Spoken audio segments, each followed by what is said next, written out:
নামে টাকার বস্তা নিয়ে বসেছিল ফ্র্যাঞ্চাইজিগুলো, কারি কারি টাকায় দলে নিয়েছিল পছন্দের সব ক্রিকেটার। চলতি লিগে প্রায় প্রতিটি দল খেলে ফেলেছে নিজেদের প্রায় অর্ধেক ম্যাচ।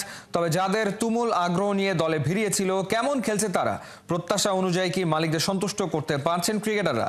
চলতি আইপিএল এর সবচাইতে দামি 5 ক্রিকেটারের পারফরমেন্স বিশ্লেষণ করেছেন হাসান সজীব। কারো দাম 18 কোটি তো কারো নামের পাশে 27 কোটি রুপি। আইপিএল এর মেগা নিলামে টাকার বস্তা নিয়ে বসেছিল ফ্র্যাঞ্চাইজিগুলো। রেকর্ড দামে ঋষভ পান্তকে কেনে লখনৌ সুপার জায়ান্টস, কিন্তু টুর্নামেন্টে প্রায় অর্ধেক ম্যাচ খেলে ফেললেও দাম অনুযায়ী মান রাখতে পারেননি এই হার্ড হিটার ব্যাটার। ঠিক এই ছবির মতোই পারফরমেন্স পান্তের।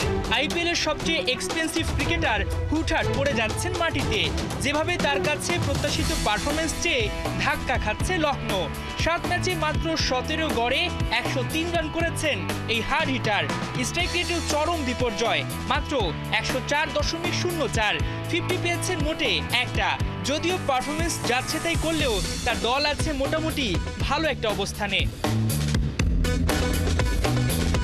পান্তের চেয়ে শ্রেয়াস আয়ারের দাম কিছুটা কম হলেও সবচেয়ে দামি 5 ক্রিকেটারের মধ্যে তিনিই আছেন বেশ ফর্মে। দাম অনুযায়ী মান রাখতে পারছেন পাঞ্জাব অধিনায়ক। 7 ম্যাচে 51 গড়ে 257 রান তার অ্যাকাউন্টে। এর মধ্যে হাঁকিয়েছেন 3টা 50। টুর্নামেন্টের হাইয়েস্ট রান গেটারের তালিকায় 5-এ রয়েছেন আয়ার। অন্যদিকে দলের অবস্থানও বেশ সন্তোষজনক, টেবিলের 2-এ। ঋষভ পান্তের মতো ফ্লপ 23 কোটি 75 লাখ রুপির ভেঙ্কটেশ আয়ার। 7 ম্যাচে মাত্র 121 রান তার ব্যাটে। প্রত্যাশিত পারফরমেন্সে তিনি যেমন ব্যর্থ, তার দল কলকাতার নাইট রাইডার্সও সুবিধা করতে পারছে না। দামি বাকি 2 ক্রিকেটার আশদীপ সিং ও যুজবেন্দ্র চাহাল। এই 2 বোলার কখনো আগাচ্ছেন দ্রুত গতিতে তো কখনো মন্থর। 18 কোটির আশদীপ সিং পাঞ্জাবের হয়ে বেশ ভালো ইম্প্যাক্ট ফেলছেন। 7 ম্যাচে তুলে নিয়েছেন 10 উইকেট। সেটা উইকেট টেকারের তালিকায় রয়েছেন 7-এ। একই দামে একই দলে খেলছেন যুজবেন্দ্র চাহাল। তিনিও নামের সুবিচারে যথাসাধ্য চেষ্টা করছেন। এই স্পিনার 7 ম্যাচে 8 উইকেট নিয়েছেন। নিয়মিত পারফরমেন্স করতে না পারলেও কলকাতার বিপক্ষে 4 উইকেট নিয়ে অবিশ্বাস্য জয়ের কারিগর বনে যান। দাম অনুযায়ী কিছুটা ধীরে সুস্থে পারফরমেন্স করছেন তিনি। 5 জনের পারফরমেন্স বিশ্লেষণ করে বলা যায় এখনো সেভাবে সবাই জ্বলে উঠতে পারেননি। যদিও বেশ কয়েকটা ম্যাচ বাকি।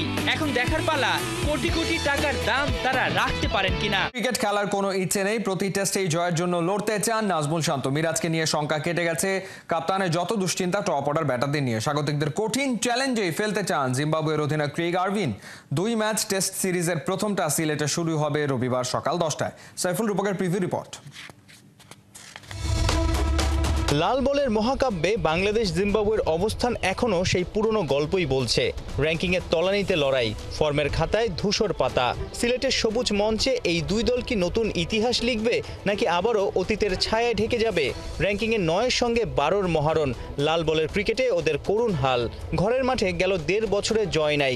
এই সময় 5 টেস্টেই অসহায় আত্মসমর্পণ শান্তর বাংলাদেশের। এই ফর্মেটে জিম্বাবুয়ে সবশেষ জিতেছে 10 টেস্ট আগে 2021-এ। সাম্প্রতিক ফর্ম কি ইঙ্গিত দেয় সমানে সমান লড়াই হবে সিলেট আর চট্টগ্রামে? ক্যাপ্টেন হিসেবে চিন্তা করি যে আমরা প্রত্যেকটা ম্যাচ যেন জেতার জন্য খেলি।